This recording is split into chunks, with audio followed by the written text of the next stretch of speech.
नमस्कार. जय गोमाता. सकाळचे 7 वाजलेले आहेत.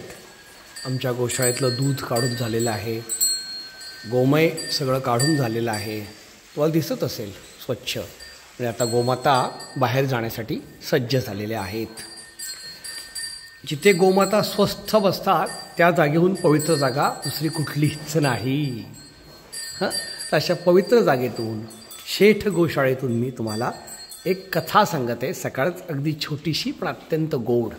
यातून गाईचं मूल्य आपल्याला कळायला मदत होईल.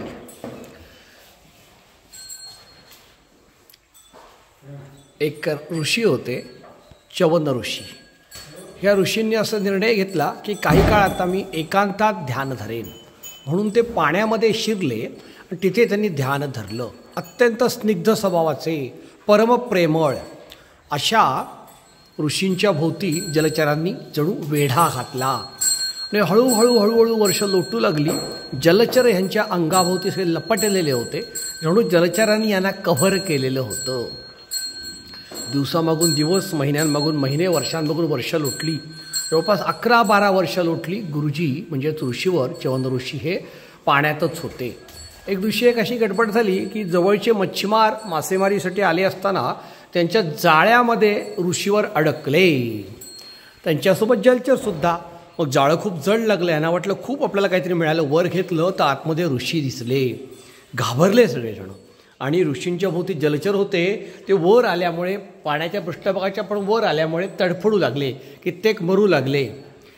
आणि एकदम कनवाळू स्वभावाच्या ऋषींना खूप दुःख झालं. त्यांचा चेहरा लाल झाला. ते रागावलेत असं वाटून एकदम सगळे जे मच्छीमार होते ते घाबरले. आता काय करायचं आहे? ऋषीने जर शाप दिला तर अख्खा देश जळून खाक होऊ शकतो. धावपळ केली. जवळच राजधानीचं शहर. तिथे धावले लोक.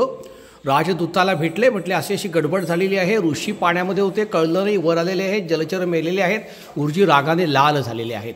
ताबडतोब राजा त्याचा पुरोहिताला घेऊन आणि निवडक मंत्र्यांना घेऊन घटनास्थळी दाखल झाला. राजा होता नहुष राजा. राजाने गुरुजींना प्रणाम केला. ऋषीवर च्यवन ऋषी म्हणाले, हे बघा, ह्या मच्छीमारांनी खूप मेहनत करून आम्हाला वर आणलेलं आहे. ह्यांचं मूल्य तू चुकव. माझं मूल्य आणि मच्छीचं मूल्य तू देऊन टाक मच्छीमारांना. ताबडतोब 1000 सुवर्णमुद्रा देण्याची आज्ञा राजाने आपल्या मंत्र्याला केली. ऋषीवर म्हटले, 1000 फक्त? हे माझं मूल्य? 1,00,000 सुवर्णमुद्रा द्या. नहुष राजाने सांगितलं. फक्त 1,00,000 माझं मूल्य? ऋषीवर म्हणाले, 10,00,000 सुवर्णमुद्रा द्या. नाही नाही नाही नाही नहुष राजा, तू खूप मोठी चूक करतोयस. माझं मूल्य एवढं कमी नाही आहे. अर्ध राज्य हे ऋषीवर मी देतो ह्या मच्छीमारांना. नाही नाही नाही नाही माझं समाधान नाही होते. पूर्ण राज्य देतो मी हे ऋषीवर, मी पूर्ण राज्य देतो. नाही, माझं मूल्य ते नाही. तर मोठ्या संकटात, मोठ्या पेचात सापडला नहुष.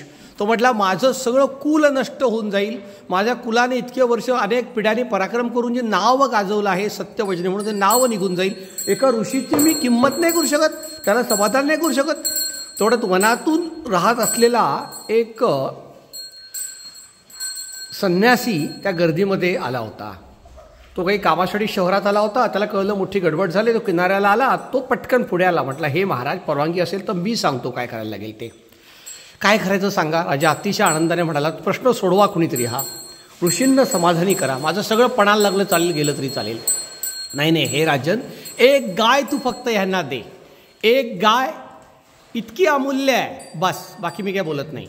राजाने ताबडतोब गायी मागवल्या. त्यातली 1 गाय पुढे केली. ऋषी म्हटले, बोलूच नकोस. ही गाय तू मला देतोयस का? होय होय. मग बास. अरे ही अमूल्य गाय आहे, हिची किंमत नाही आहे.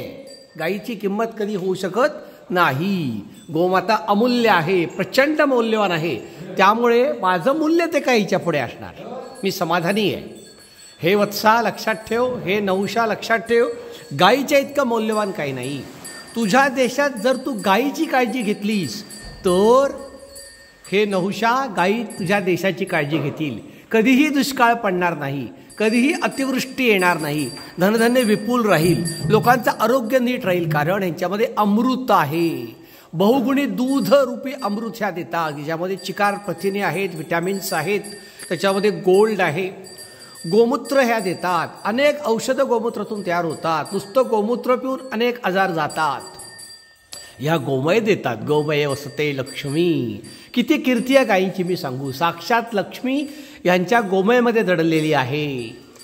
ती खूप मागे लागली तेव्हा या गोमातांनी तिला आपल्या गोमयाच्या जागेमध्ये आश्रय दिला. किती गुण ह्या गोमातांचे तुम्हाला मी सांगू. अत्यंत परोपकार्यासाठी जन्मलेल्या या गोमाता मनुष्य प्राण्याला मोक्ष प्राप्तीसाठी उपयुक्त आहेत. ब्रह्माने त्यांना पाठवण्याचा हेतूच आहे की अनेक जन्म घेऊन थकल्यानंतर मनुष्याला जेव्हा वाटतं की नाही तेच परत परत किती करायचं, आपल्याला तर मुक्ती मिळाली पाहिजे, त्यावेळी स्वर्गात जाण्यासाठी परलोकात जाण्यासाठी हिची शेपटी धरणं हा एकमेव मार्ग आहे. मी तुला हिचं आत्ता जे वर्णन केलं आहे ते 1% नाही आहे. हे नहुषा तू गो सामर्थ्य गो महात्म्य ओळख, त्यासाठीच मी ही लीला केलेली आहे. तर माझी गाय तू मला जी देतोयस ती दे. मी आश्रमात निघालो. च्यवन ऋषी अत्यंत आनंदाने आश्रमात गेले. राजाही समाधानाने परतला. त्याला आपल्या राज्यामध्ये गायीला किती महत्त्व द्यायला हवं हे कळलेलं होतं. नमस्कार. जय गोमाता. शेठ गोशाळा रत्नागिरी मंडणगडमधून मी सचिन शेठ.